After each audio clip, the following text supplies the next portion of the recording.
For the third year and counting, Richard Skipper has been celebrating the artists you love. Richard Skipper is all about celebrating life, art, and his guest body of work. Please join us while he showcases these diverse and talented individuals. Here's Richard Skipper. Happy Wednesday, everyone, and welcome to the latest edition of Richard Skipper Celebrates. Who or what are you celebrating today? For me, I am still celebrating authors and their books. And today I have 4 very special authors waiting in the wings.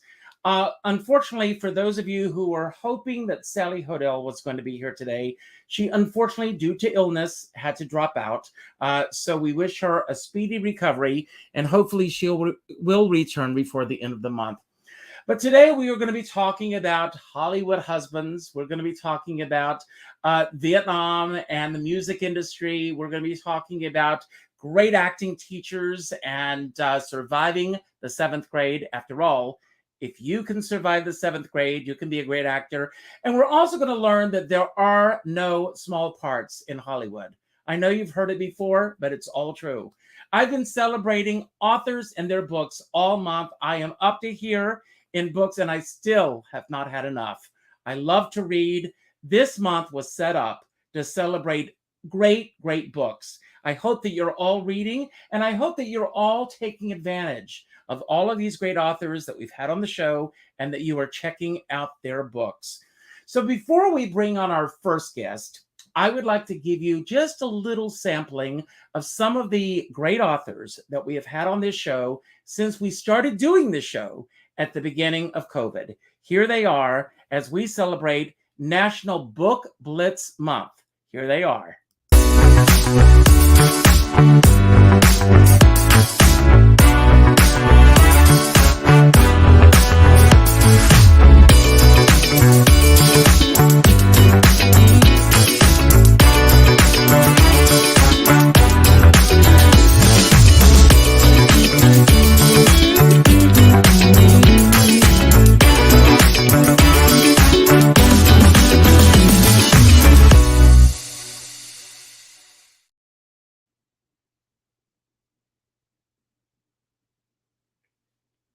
Joyce Bulifant.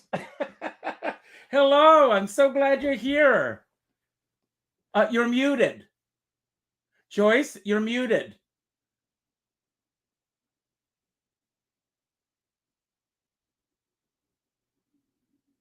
Well, while we're waiting for Joyce, I'll keep talking until you unmute yourself, Joyce. You're muted for a few moments. I don't know why, but let's see if I can help here. Unmute.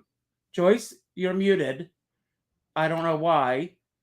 Joyce, you want to close out and come back in? Maybe that'll help. You're muted. Why don't you close out, come back in, and okay, she'll be back in a few moments. Joyce Bulifant and I actually met Joyce many years ago. We had a mutual friend, Pat Barr. And Danny and I were in Palm Springs. I think this was the first time that we went to Palm Springs together. And my dear friend, Pat Barr, here she is. Hello. There you are. There you are. I don't have any idea what happened. I have elves in my phone and my computer, everything. I'm going to tell you, it's at least three of your 4 Hollywood husbands are out there pulling the strings. I believe it. But I was telling them, you and I originally met through our friend Pat Barr when we met in Palm Springs years ago. Little did I know from that first meeting, thinking that we would have lunch together, that you and I would end up working together, at least virtually this past year, because we were working so diligently on behalf of Helen Hayes for Helen Hayes Days. And that was in October. And then lo and behold, after 2 years of working on this, I get COVID. I couldn't believe it. I was so sad. So sad. Oh my God. I was so sad that I could not be there. But as I was putting this show together, celebrating authors, because you were here today in the context of being an author, uh, I That's why wanted I you. have my glasses on. I wanted you to come on and talk. I mean, first of all, you also have this incredible show, Remembering Helen Hayes with Love. So you are a great writer, Joyce. Well, thank you. I've done a few other things too. I've written 2 movie scripts and 2 musicals about dyslexia. Wow. Wow. So are there other books or scripts in your future, do you think? Well, I've been asked to write a couple. One is about dyslexia, and the other is about, I titled it, I Loved Him to Death, about the process of transitioning from this life into the spirit life. Wow. That's pretty heavy. Now, well, I'm learning something new about you today. Are you a very spiritual person? I like to think I am. Well, Yes. I am too. So it's nice to know that. I Thank you. something else that we both have in common. I've been So studying a lot about different aspects, different religions, and reading a lot, and it fascinates me. so growing up, and I know that you because you and I talked about this. I had the great pleasure of interviewing you live at the Drama Bookshop a couple of years ago. And we talked and you are very open and you talk about this and you're very much involved with dyslexia. Um, Growing up, I'm going to assume you did not keep journals or anything growing up. So this is all total recall when you go back to write about your memories. How do you tap into those sense memories? Because even reading your book, I swear I can taste Helen Hayes' Strawberry Shortcake reading your book because you just take us there. Well, I don't know. I have incredible recall, and I think it's because I've lived so many different places. When I was 50, I sat down and realized I made a list. I'd lived in 50 places. And now that I'm there's a way up there, I've probably lived in at least 75 places, maybe more. So I think that creates a very strong memory sense for me. I can remember rooms I was in, I can remember the colors, where the furniture was, all kinds of things like that. So, since we are talking about books today, and we're going to delve into we'll come back to some of these aspects of your book a little later on. And of course, the book is My Four Hollywood Husbands, which I have right here. And I highly recommend. It's a great, great read to everyone. Um, what is your process in sitting down to write this book?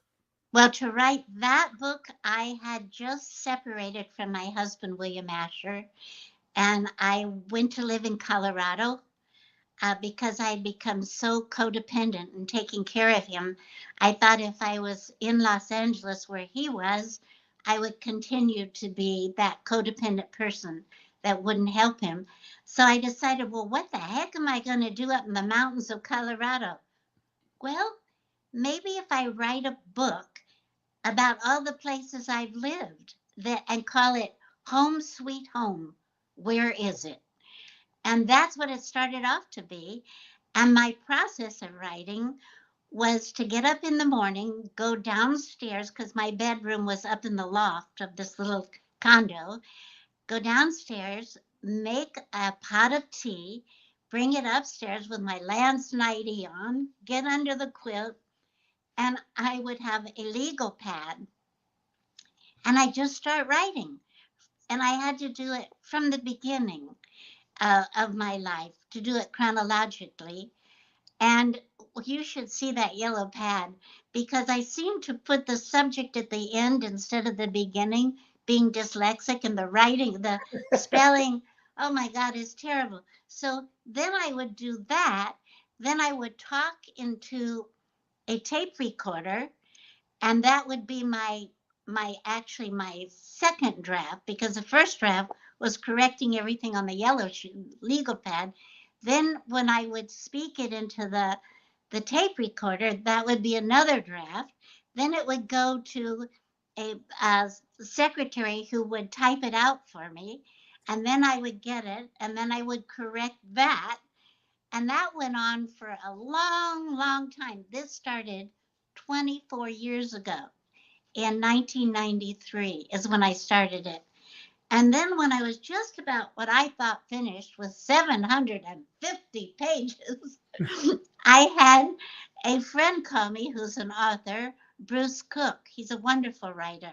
He's a good person for you to interview sometime. He's, Bring him on. I'd love to. yeah, very interesting man. He started Entertainment Tonight. He was the original producer. Wow. One of them. Anyway, he called me one day and he said, Joyce, I have the title for your book. And I said, what? And he said, My Four Hollywood Husbands. And I said, Bruce, that's disgusting. That's embarrassing and tacky and just awful. But maybe it would sell books. Okay. So that's how I got to be My Four Hollywood Husbands. But that was another complete rewrite because it really had been about where I lived, what it looked like, the things I went through, but it wasn't really directed at those four Hollywood husbands. And I thought, what if I could write something that, if I'm writing, why not write something that might be helpful to people? So it became about alcoholism and codependency within the background of the golden days of Hollywood. And what was wonderful is my husband Roger, who had been sober at that time a long time, otherwise the marriage wouldn't have worked because I learned too much. Mm-hmm. I would write and he would look at it and correct the spelling and then maybe edit a little bit. And then when I finished that process, then it went to a real editor who took chunks out, which was like losing your fingers in your hand and your whole arm. But then when I was down at a dyslexia conference, I went to my room to do some writing and looking at the editing. And suddenly I realized what she meant. And I learned from her really how to edit. And I started taking big chunks out. Although it hurt a little, it made the story move forward and make it more interesting. So now I think I have to look for those other 300 pages and maybe there's a book there. Maybe there's another book. Well, I want to Yeah. ask you before I bring our next guest on, do you know the moment or when it happened for you that you decided that you wanted to be an actress? Oh, yes. This sounds awfully Pollyanna, though. It was, I didn't live with my mother all the time. In third grade, I got to live with her. And there was an orphanage nearby. And I would take all my comic books, because I couldn't read, and bubble gum. And I'd take it over to the kids and give it to them. And they kind of say, yeah, thanks, thanks. And I thought, gosh, if I was somebody like Margaret O'Brien or Shirley Temple or Jane Powell, and I gave them these, then they'd really be happy. That would really be somebody giving something. And at that moment, because I would get so lost in the movies and everything, I thought, I want to do that. And it'd be a great way to give back. And luckily, I mean, really luckily, I've been able to do that. Well, I asked this question because our next guest, and there he is, I'm bringing him on. Yes. Hello? Have another sip. I'll drink with you. So, wait a minute, I'm not drinking. This is Matthew, and he has an incredible book, which I also love. If you survived the 7th grade, you can be an actor. And I love this. I love the title. We've talked about this before, but for those who have not seen the interview, Matthew, first of all, welcome to the show. Meet Joyce. Hi, Joyce. Hi, Matthew. Good to listen to you. And hey, Richard, thanks for having me back. I'm so glad you're back. How did you come up with this title? Let's start there. It's the best, isn't it? I think years ago, my friend Susan Isaacs, who also coined that AA ruined drinking for her, which is one of my favorite sayings. I think she said, if you survive junior high, you can definitely be an artist. And I was like, you know what? 7th grade was just such a world for all of us. And the more actors I meet and train and make them do personal monologues, it all goes back to like 11, 12 years old, 13. And that was such turning points in our lives. And where we all kind of had to build up a wall or hide ourselves, or our vulnerability just got, or we had to split ourselves to be okay on this planet. And I was like, boy, that 7th grade was really something. And I just felt like, man, if you survive that, you can be an actor. You don't need to have a crazy, we all have something from that. We don't need anything more, you know? Now, Joyce said that she relied totally on Total Recall. With yourself, did you, because you talk a lot about your growing up and everything, your high school years, and of course those of us who have gone through a lot of this, you and I had similar high school upbringings. Did you grow up keeping journals, or did you also rely on Total Recall? I did Total Recall, and like similar, I just taught, I made some videos with a friend, and then she transcribed them that later became the blueprint of the book. Yeah, no, I didn't keep journals as a kid at all. I mean, when I was older, I did the artist way and started morning pages and stuff. Yes, I do those every morning. I still do. Yeah, it's the best. It's the best. That shaped my life so much. But like, no, as a kid, no, I never journaled or anything. Never. And again, these are all talked about in the book, and we're not going to give away too much because we want everybody to buy the book. But Meisner, why Meisner? For me, it was so transformational for me, and it was actually doable. It wasn't just a theory from an acting coach. There were actually like scales with the repetition exercise itself that's pretty famous. I mean, I grew up with the TV show Fame, you know, with Debbie Allen with that stick, you know, pounding it on the ground, and this is where you have to sweat. And I was like, I wish we had that for actors. I felt like actors just smoked and tried to sound normal. You know what I mean? I was like, I needed a discipline and a structure. And for me, the Meisner technique was really structured to give me freedom. And I needed to be coached. I needed somebody to see the me I couldn't see. And I felt like in that work, it really trained me to be in the moment and to react spontaneously from my instincts that I killed off in 7th grade. So for me, it was an integration of all the steps I had to split in order to survive my life. So that was really transformational for me. And I think art is transformational and saved a lot of our lives, right? So, you know, it's interesting. I'm writing a show that I'm going to be taking to Washington, D.C. In a couple of months. And as I'm writing this show, I'm realizing that even though, and I was, you know, saying this out loud, you know, in the theater, only the scripts are scripted. And even with a script, life happens. Candy wrappers go off, telephones go off, cell phones go off. Patti LuPone screams in the dark. You know, these things happen in the theater. Yes. But as you sat down to write this book, just like Joyce, obviously your book begins to take on a life of its own. When did the book begin to take on a life of its own? And when did it begin to change direction for you? And you went, wait a minute, there are 2 different books happening here, because there are 2 different books here.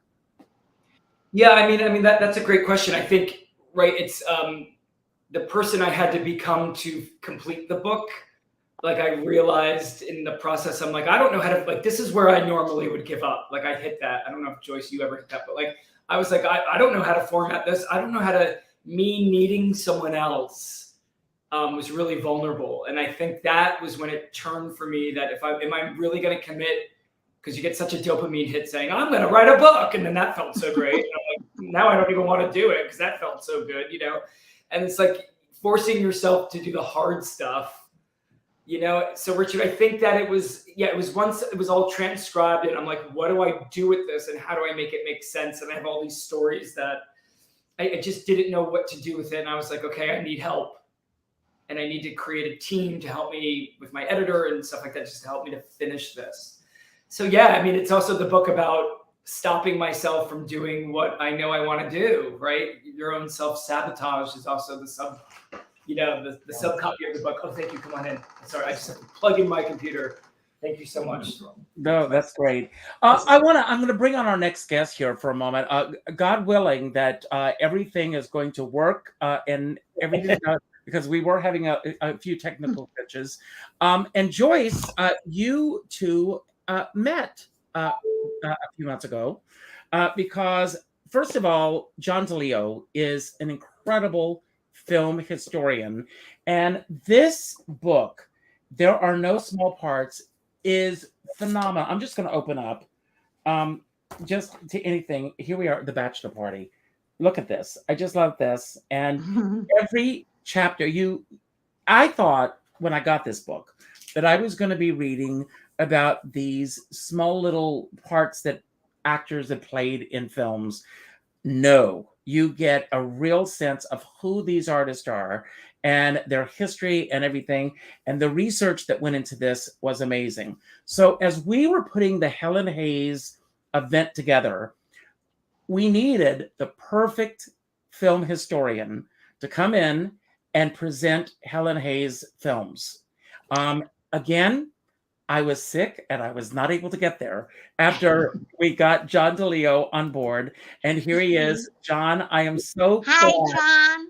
Hi, Joyce. It's so good to see you again. Good to see you. Were absolutely wonderful. Thank you. You kept everyone spellbound, including me. It was such a treat to meet you after. Really. Thank you very much. And I want to tell you, Nyack is in love with you, John. So everyone talks, they still talk about that evening. So thank you.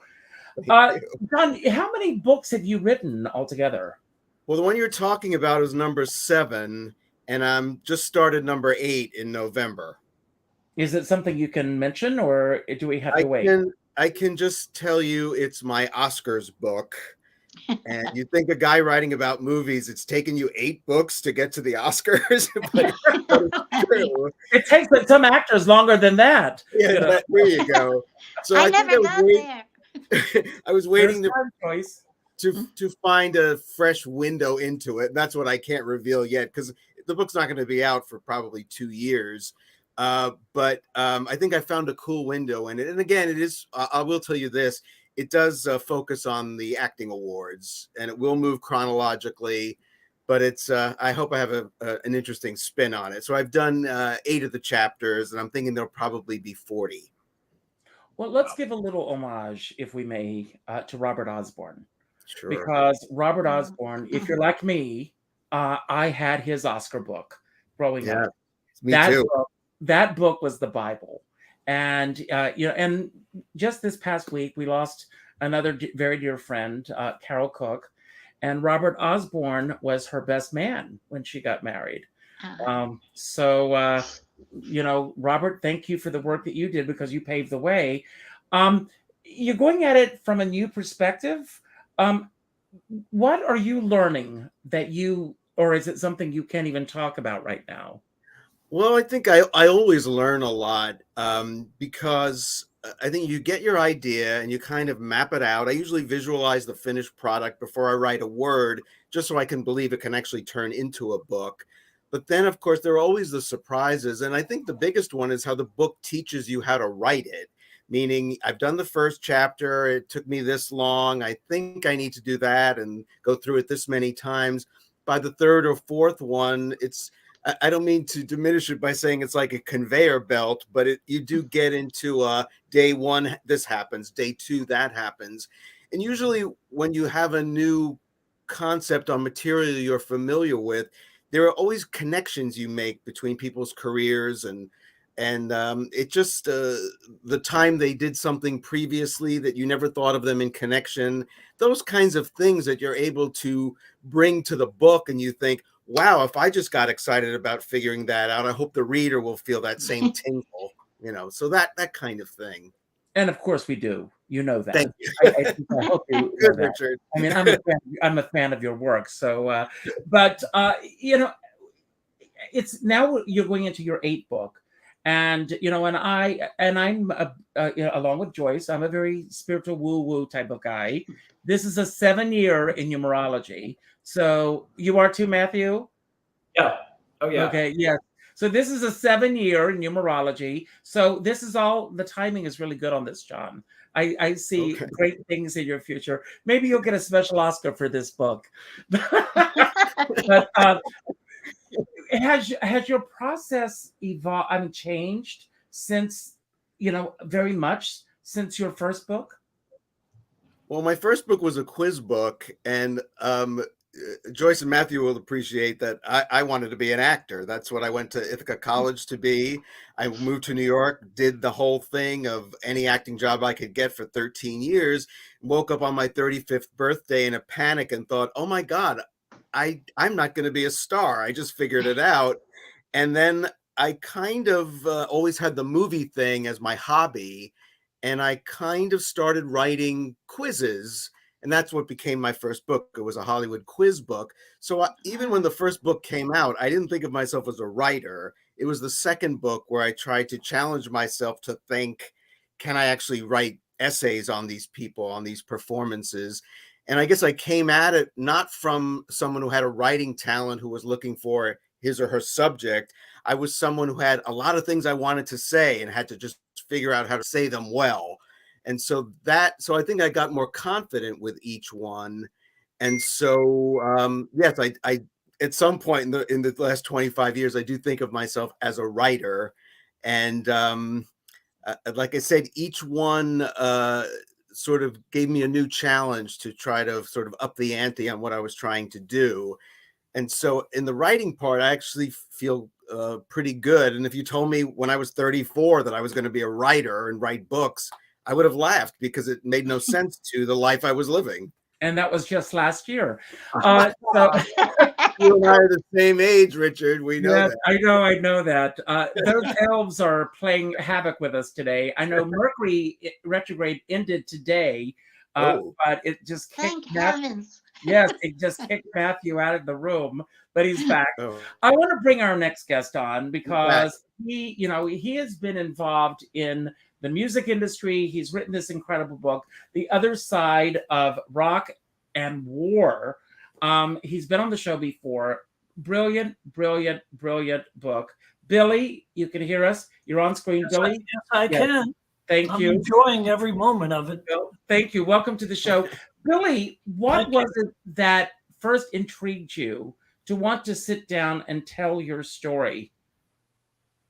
Well, people for several years, decades in the music business, because I've recorded so many artists and I've done 2,000 records, and every time I had moments to speak about my past, and that's why I related so well to Joyce tonight. Because when Joyce said that she had tremendous recall, it reminded me so much that was really my strongest suit, because I also had great recall. And I've been asked for decades, oh, Billy, you got to write that book. You got to write that book. And basically what had happened is back in 2012, I finally started addressing, I kept my Vietnam experience buried for several years because it was just a negative connotation. When I came back in 67, I was totally disillusioned because I was, I went in 65, 66, and I didn't realize while I was in the war what the country was going through. So when I came back and felt so disastrously rejected by the music business after coming so close to my mark at 20 years old, I kept it buried. But in 2012, Rutgers University contacted me, the oral history division. They heard it because I started doing programs with the New Jersey Vietnam Memorial in Homedale. And my story got out, my humanitarian deeds in Vietnam got out, and a journalist in New York who was writing oral histories for West Point contacted me. And West Point invited me up, and I did my story 2 hours on camera. But by Rutgers Living History Society getting on board, they came down, they interviewed me for 6 hours, and they transcribed the whole 6 hours, which I was able to talk about my childhood and before getting in, how I got in the business, and then interrupted by the war, and then coming home and finally finding a niche. So when I decided to address the book, a blessing was I went up to the Brill Building, and they wrecked the whole inside of the Brill Building where my whole career started. And I got in the elevator. Billy, for those who may not know what the Brill Building is. Oh, I'm sorry. You're right. Yes, no. Do you all know about the Brill Building, all of you? Well, yes, Matthew. Well, the Brill Building is the mecca of the American song. Yes, that's right. 49th and Broadway. That's where all the major publishers came. Most of the early composers were in Tin Pan Alley. And that was between 29th and 31st Street in Hell's Kitchen. And the reason why they called it Tin Pan Alley is because in the summertime, no one had air conditioning, the windows were open, and all these great composers like Irving Berlin and whoever were composing in the middle of the night. And the neighbors were all going to the police saying, it sounds like they're banging on tin pans. I know. So anyway, when the Brill Building was constructed in the early 1930s, all these marvelous composers and publishers moved into the Brill. So anyway, to move forward, to answer your question, I get long-winded, but so once my story got out there, one day I visited the Brill Building when they were demolishing the whole inside of it and restructuring.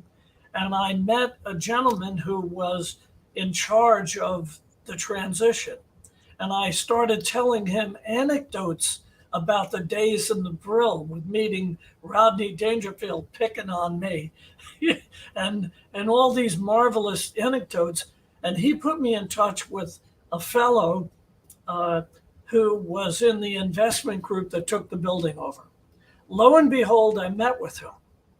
And he said, a friend of mine just wrote Neil Sedaka's book, which was Rich Podolsky. That's right. And he also wrote Don Kirshner's book.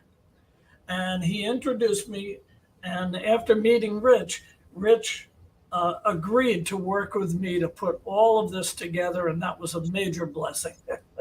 Well, there are so many great stories in your book, but I have to say, for those who are, movie aficionados, and John, you will appreciate this.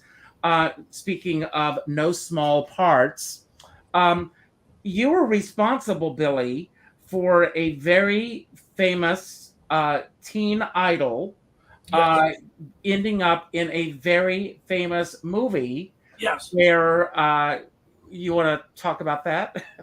Well, I was a huge Frankie Avalon fan in the 1950s. I loved Rydell, I loved Avalon, I loved Paul Anka, I loved Rick Nelson. Those artists just resonated with me.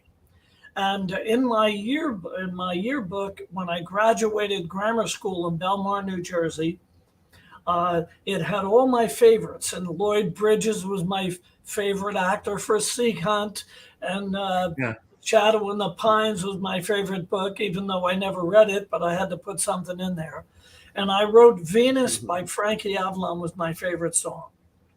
And it was an incredible experience that in the 1970s, and I believe it was 75, I was producing, I had a lot of successful songs recorded by R&B artists, the Moments, the Manhattans. I was a rhythm and blues writer, and I was transitioning to producer because I attended most of the sessions, but I always heard something on those sessions that I would have done better. So I said, I have to be a producer to produce my own music. And Delight Records in New York gave me some deals. And one day the owner of the company called me and said, Billy, some friends of ours, I think you know what that means. It was a pretty interesting era back then because a lot of interesting characters put money into entertainment. And he said, a friend of ours wanted to know if we could take on Frankie Avalon. And I wanted to know what you would do. And I said, sign him. And he said, he thought I would say, there's nothing we can do. He's over. And he said, what are you going to do? I said, look, please believe me. I've been inspired by this man my whole life. Sign him. I'll figure it out. So we had our first meeting. And I wrote a song called Somewhere Over Arizona that everybody loved, the record label, Frankie, everybody. And at the end of the meeting, I said, Frankie, let me be honest with you. I think the only chance in this world that we have is if we take Venus, your classic song, and do it in this new disco rhythm, which I had discovered. And I'm actually worldwide referred to as one of the pioneers of the disco beat. And part of it is because Alan Schwartzberg, the classic studio drummer on the session, started playing this open hi-hat beat. And I said, whoa, whoa, whoa, let's stop. Alan, keep that going through the whole song. And that became, the next few years, that open hi-hat beat became the signature for disco records. So anyway, Avalon originally said, no, people have been asking me, I really don't want to touch the song. And I said to the label, I says, okay, I'll tell you what I'll do. The musicians will cooperate. Let me use 10 minutes of studio time at the end of the session. And I'll ask my friends, because I gave them so much work, to play my arrangement. And if you don't like it, don't put it out. And it was incredible. After 2 takes, even Frankie said, oh my God, he put his voice on it. It went to #1. And he was ready to sign a contract in October of '75. He was all ready to sign to work a lounge in Hawaii 6 nights a week. And we recorded the record, and all of a sudden, bang, and he got called out to the Arizona State Fair. He got $10,000 for singing the one song. And we did, in 1 week, we did Merv Griffin, Dinah Shore, Mike Douglas, Midnight Special, and Sonny and Cher, an American Bandstand. Wow. In 1 week. And Alan Carr called him, and Avalon and I were sitting on the beach at Santa Monica because we were recording out there. And he said, nonchalant, he said, Billy, Alan Carr called me and asked me to appear in the film version of Grease, and I don't know if I want to do that. I jumped out of the sand. I said, Frankie, for heaven's sake, this is it. And lo and behold, he did the film, and he's worth $30 million today. Well, that's a great story. That's great. Wow. Wow. What a great story. Well, one of the things that I do on these shows is I've got some mystery questions lined up. And I'm going to start with you, Joyce. Pick a number 1 through 5. I don't even know what the questions are. I just pulled them randomly. And we're going to get a little sense of just a little fun game that we're going to play here on creativity. So, Joyce, you're muted again.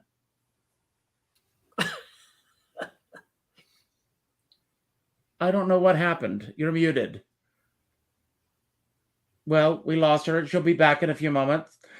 John, can you hear me? Am I still here? I hear you. You're here. So, John, pick a number 1 through 5. 1. Okay. And it says, well, this is it. You have the power to create change. We're talking about woo-woo today. What are the changes that you want to create when it comes to your work, your creativity this year? Is that for me? Can you hear me now? I guess. We're going to come back to you. What a huge. That's a huge question. I guess it's sort of to continue to get the word out, meaning this last book, I felt like I increased my audience. I show classic movies at a historic theater where I live in Milford, Pennsylvania. I introduce them on Sundays at 4. And every time I do it, I feel like I'm reaching beyond to something bigger in terms of my. And I guess it's so much of it is in terms of change is, like I said, reaching a bigger audience and sharing what I have to say. That's great. And it's great that you, and if you send me the information about these film showings, I can put the information on the YouTube channel. So please do that. So Joyce, back to you. Thank So you.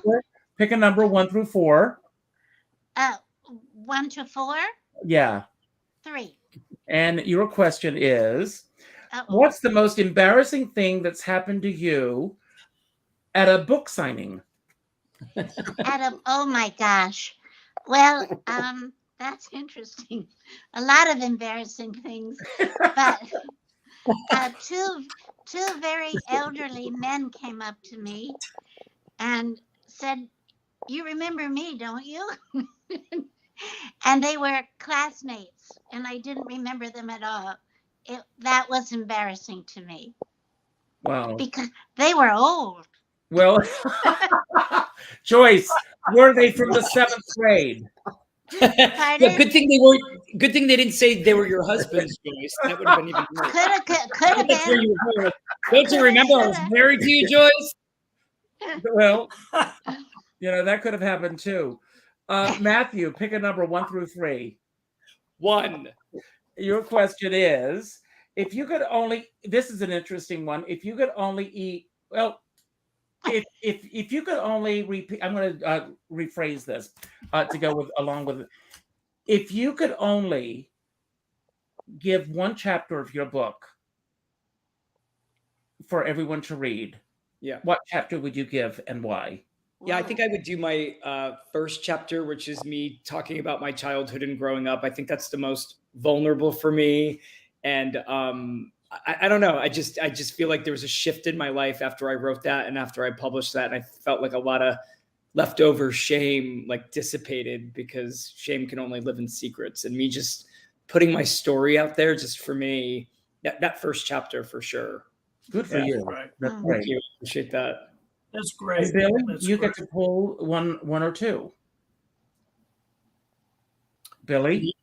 Oh, Well, two probably would make work. Okay. If you could meet any historical figure, who would you choose and why? It's interesting. Well,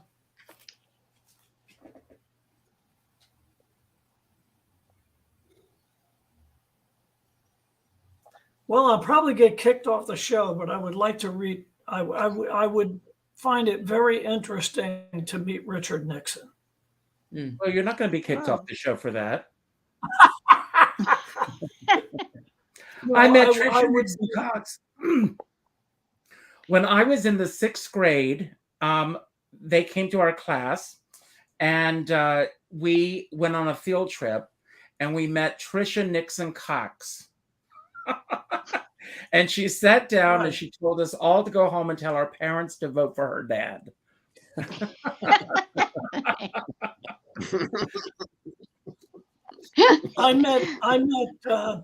I actually met and had several conversations with Julie Nixon at Sigma Sound in Philadelphia when she was, because I was doing a lot of recording, a lot of producing there. And I ran into Julie. She was recording her audio book there that she wrote about her mom. And I found it so interesting from her perspective that, and of course, having served in Vietnam, I mean, I've done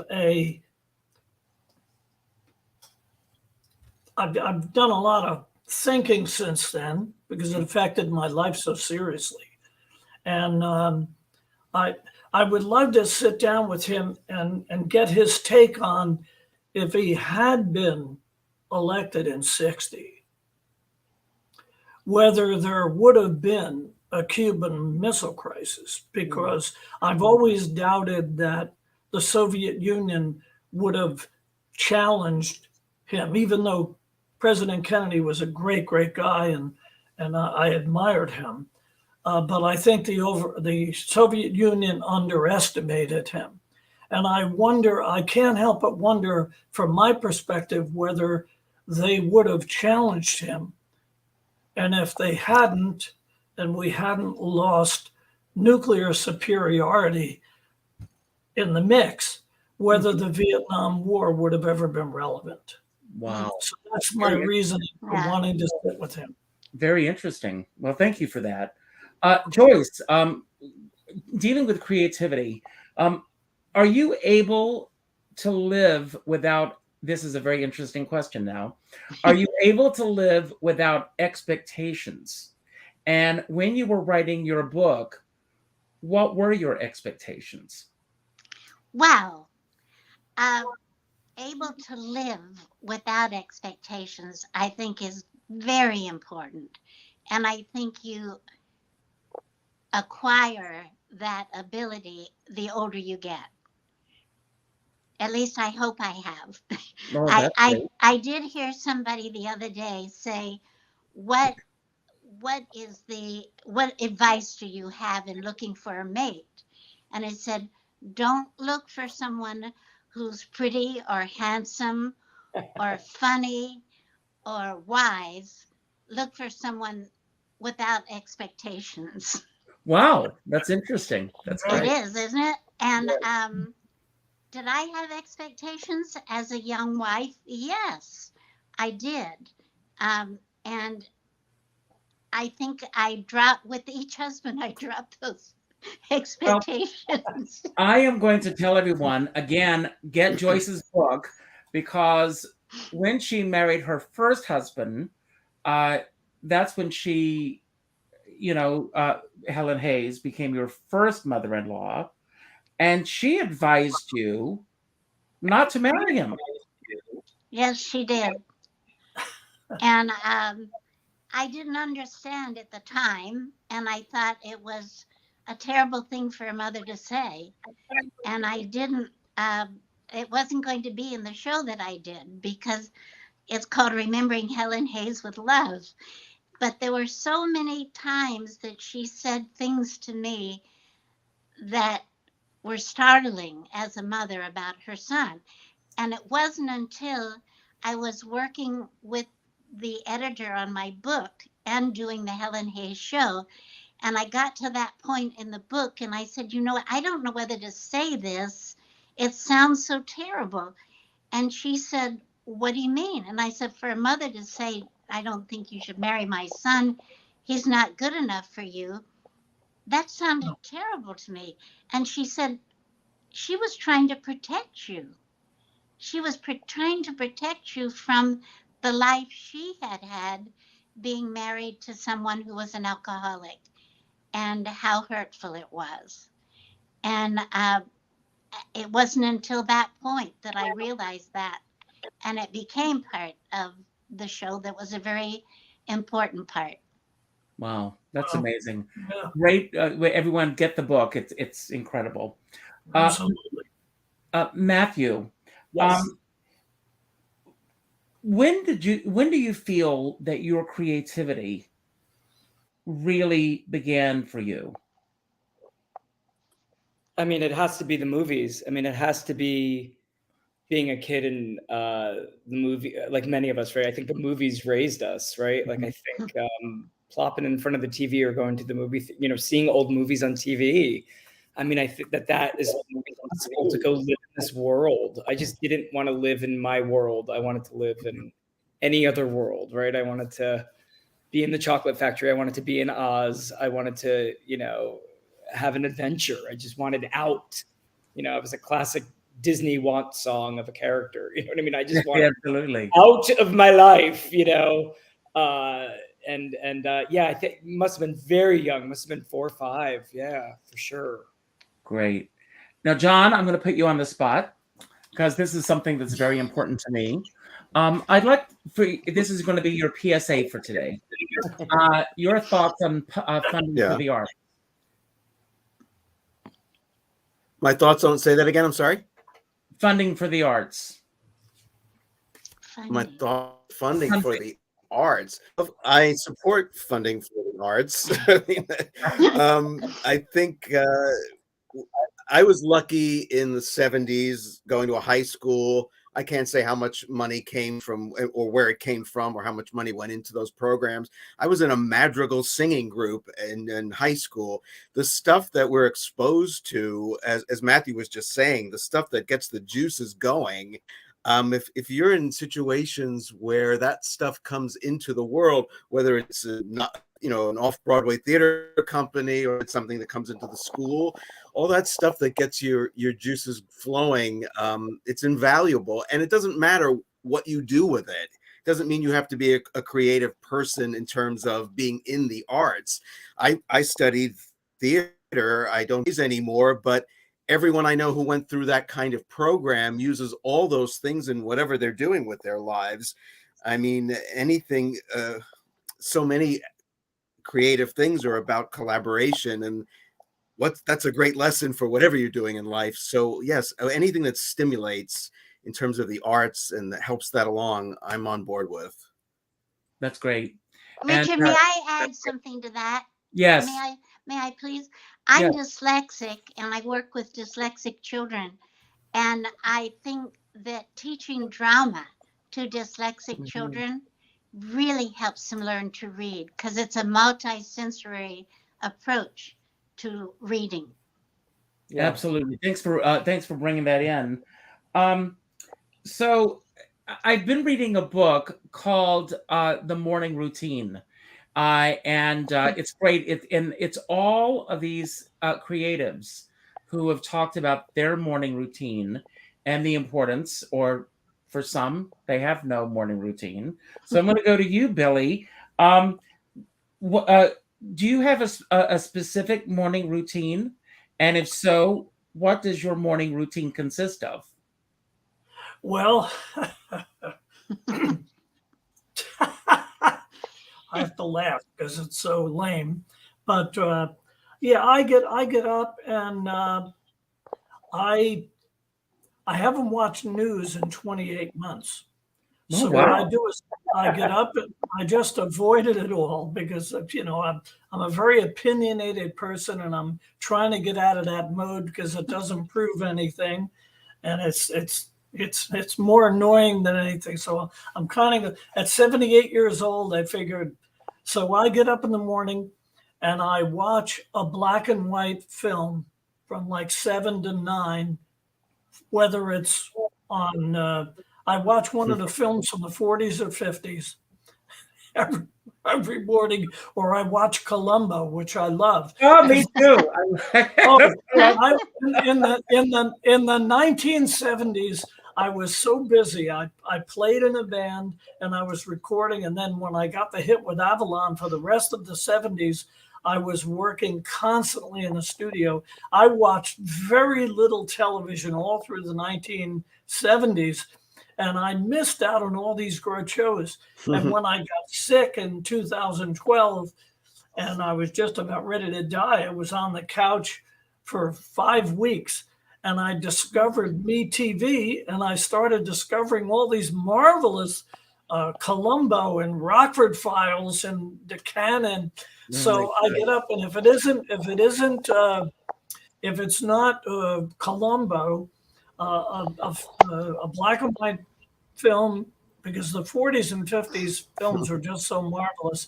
And then I go out every day. I go to Wawa. I park in their lot and I have coffee and I do my calls and check emails. And that's kind of a ritual 7 days a week. Billy, I'm going to say there's nothing lame. There's nothing lame about that morning routine. I'll tell you that. It sounds heavenly to me, if you want to know the truth. So I want to thank you all for being here.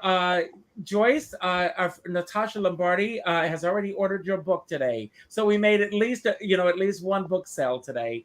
Everyone else, these books are incredible. Read these books. I'm going to have my closing remarks, and then I'm going to give each of you a chance to have your final word today. It could be about anything that we talked about today. anything we didn't talk about that you wish we had, or just any final message you want to leave everyone with. We'll do this alphabetically: Joyce, Matthew, John, and then Billy.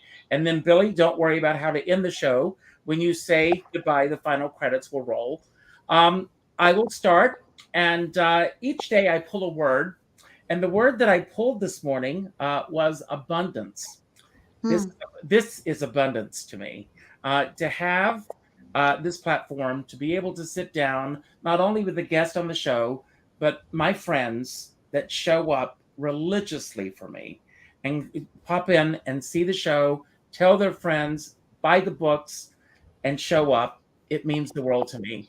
I'll tell you something funny that happened to me. I ordered a calendar, and it arrived, and it's a big kind calendar, and each day there's a different thing in this one. This one is from January 8th. It's a Start a Gratitude Journal, and it's all great, except I realized several days into the calendar that this calendar that just arrived from Amazon is from the year 2021. I called Amazon and I said, "You sent me a calendar from 2021." And they said, "We'll send it back and we'll give you a refund." And I said, "It's just too much." I mean, it still has these daily little messages in it. But the one I pulled today was Start a Gratitude Journal. I do that every day. Matthew's already mentioned earlier, I am a huge fan of Julia Cameron.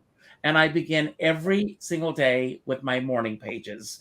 That's my morning ritual. I go for a walk, I come back, and I sit down and I do my morning pages.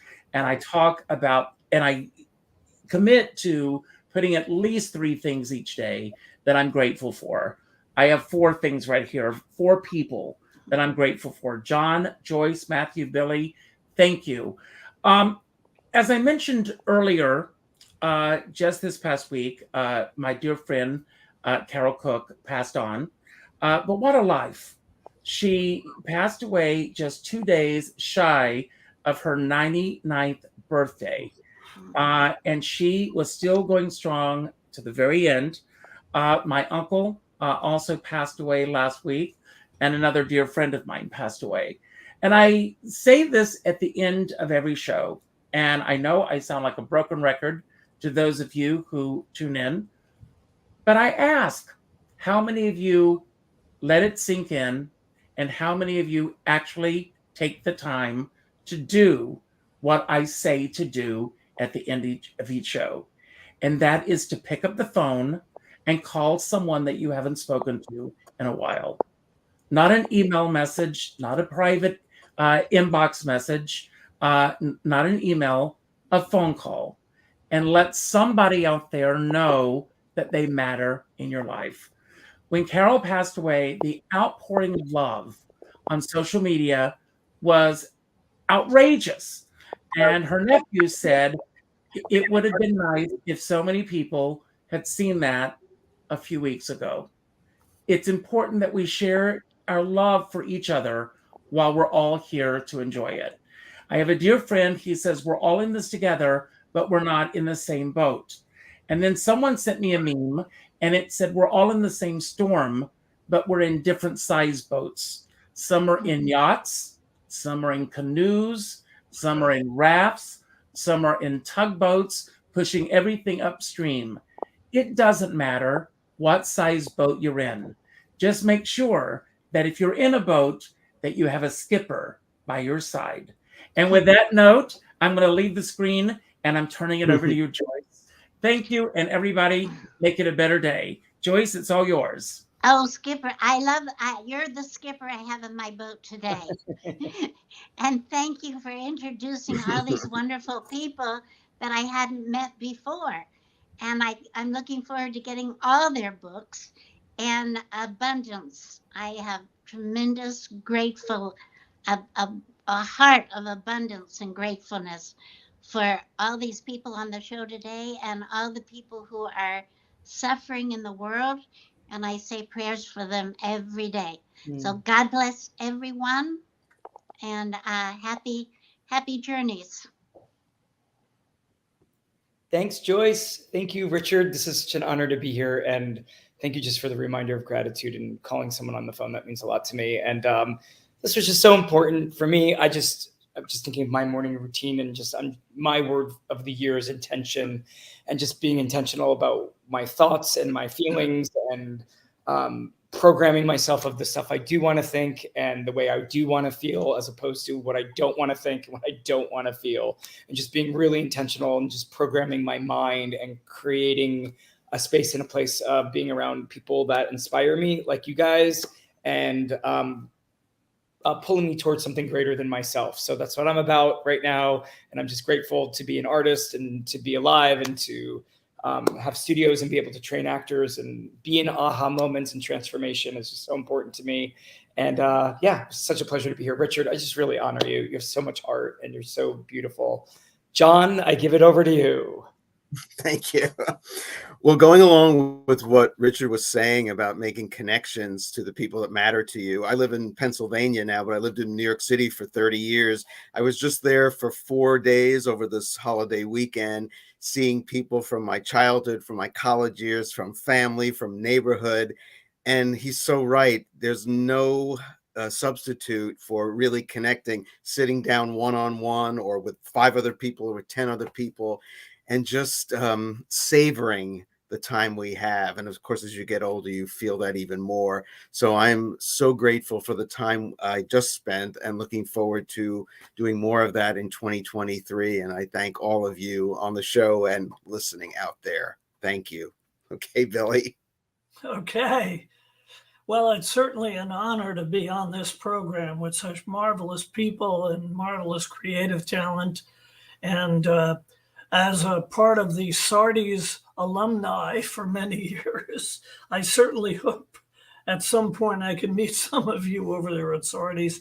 But Richard Skipper has been very, very supportive, and I am extremely grateful for the support of Richard Skipper recognizing my work and giving me a platform to get the word out. Matter of fact, I'll be performing at the Triad Theater on Saturday, February 25th, with my one-man show, which encompasses all of my life, my childhood, my music, my comedy career, and everything. And this is a great platform to get the word out there. And I couldn't be more grateful.